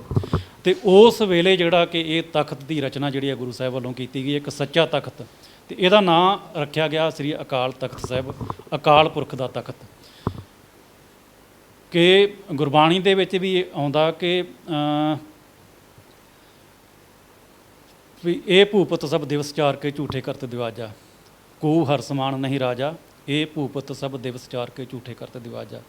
ਵੀ ਜਿਹੜੇ ਇਹ ਰਾਜੇ ਆ, ਇਹ ਤੇ ਜਿਹੜੇ ਆ ਕਿ ਇਹ ਝੂਠ ਦੇ ਆਸਰੇ ਚੱਲਦੇ, ਇਹਨਾਂ ਦੀ ਸਿਆਸਤ ਜਿਹੜੀ ਆ, ਅਕਾਲ ਪੁਰਖ ਤੋਂ ਵੱਧ ਕੇ ਜਿਹੜਾ ਕੋਈ ਰਾਜਾ ਨਹੀਂ ਆ। ਅਤੇ ਇਹ ਜਿਹੜਾ ਅਕਾਲ ਤਖਤ ਇਸੇ ਕਰਕੇ ਹੀ ਸਾਜਿਆ ਗਿਆ ਕਿ ਇਹਦੀ ਛਤਰ ਛਾਇਆ ਦੇ ਹੇਠ ਇੱਕ ਅਕਾਲ ਪੁਰਖ ਕੀ ਫੌਜ, ਖਾਲਸੇ ਨੂੰ ਕਿਹਾ ਗਿਆ ਵੀ ਉਹਨੇ ਜੋ ਵੀ ਤਾਕਤਾਂ ਜ਼ੁਲਮ ਕਰਦੀਆਂ, ਬੇਸ਼ੱਕ ਉਹ ਤਖਤ 'ਤੇ ਬੈਠੇ ਲੋਕ ਨੇ ਜਾਂ ਕੋਈ ਹੋਰ ਨੇ, ਵੀ ਉਹਨਾਂ ਨੂੰ ਜ਼ੁਲਮ ਕਰਨ ਤੋਂ ਰੋਕਣਾ ਅਤੇ ਲੋਕਾਂ ਨੂੰ ਜਿਹੜੇ ਵੀ ਇਹਦੀ ਸ਼ਰਨ ਦੇ ਵਿੱਚ ਆਉਂਦੇ ਉਹਨਾਂ ਨੂੰ ਨਿਆਂ ਦਿਵਾਉਣਾ। ਜਿਸ ਵੇਲੇ ਤਖਤਾਂ 'ਤੇ ਬੈਠੇ ਲੋਕਾਂ ਦੀਆਂ ਧੀਆਂ ਭੈਣਾਂ ਨੂੰ ਚੱਕ ਕੇ ਲੈ ਜਾਂਦੇ ਸੀ, ਉਸ ਵੇਲੇ ਜਦੋਂ ਉਹਨਾਂ ਦੀ ਕਿਤੇ ਵੀ ਪੁਕਾਰ ਨਹੀਂ ਸੀ ਸੁਣੀ ਜਾਂਦੀ, ਉਹ ਅਕਾਲ ਤਖਤ ਸਾਹਿਬ 'ਤੇ ਆ ਕੇ ਪੁਕਾਰ ਕਰਦੇ ਸੀ। ਇਹ ਸਾਡੇ ਇਤਿਹਾਸ ਦੇ ਵਿੱਚੋਂ ਪੜ੍ਹਿਆ ਜਾ ਸਕਦਾ।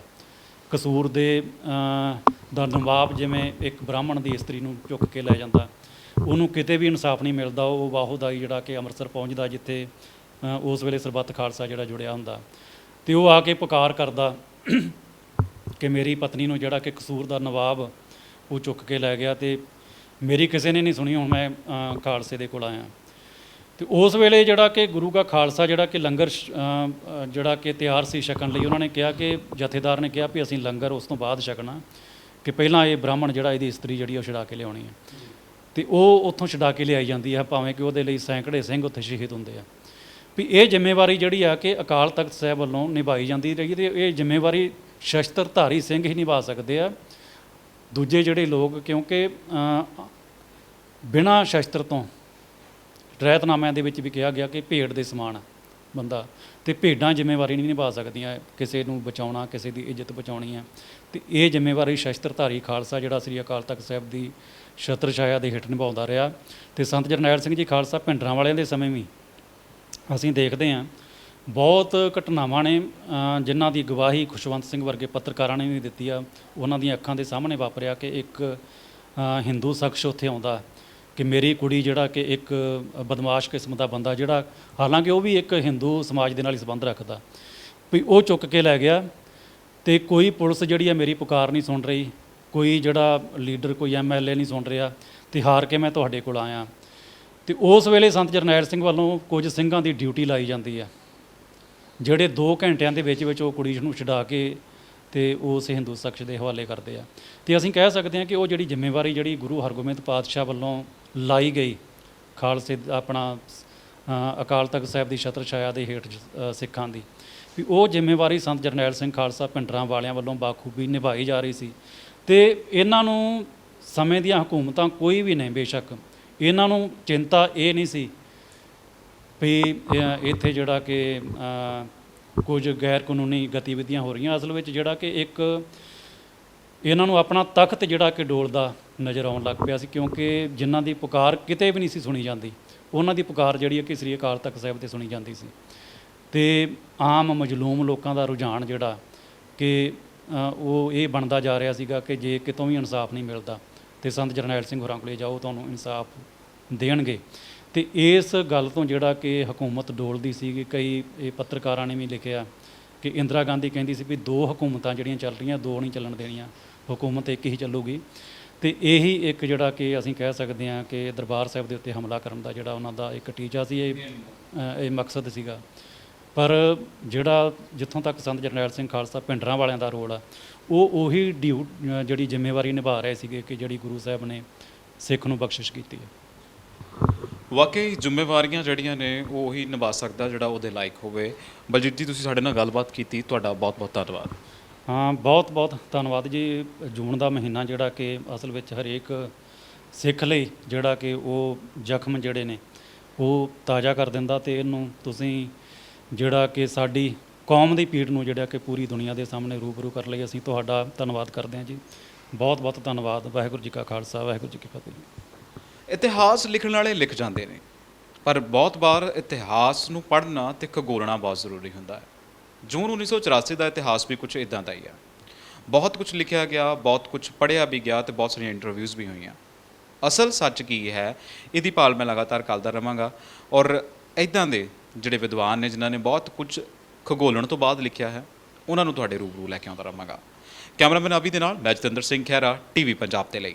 ਸਤਿ ਸ਼੍ਰੀ ਅਕਾਲ ਜੀ, ਮੈਂ ਨਿਰਮਲ ਮਾਨ ਪੂਰਾ ਟੈਕਸਟਾਈਲ ਤੋਂ। ਇਹ ਤੁਸੀਂ ਵੀਡੀਓ ਦੇਖ ਰਹੇ ਸੀ ਟੀਵੀ ਪੰਜਾਬ ਦੇ ਉੱਤੇ।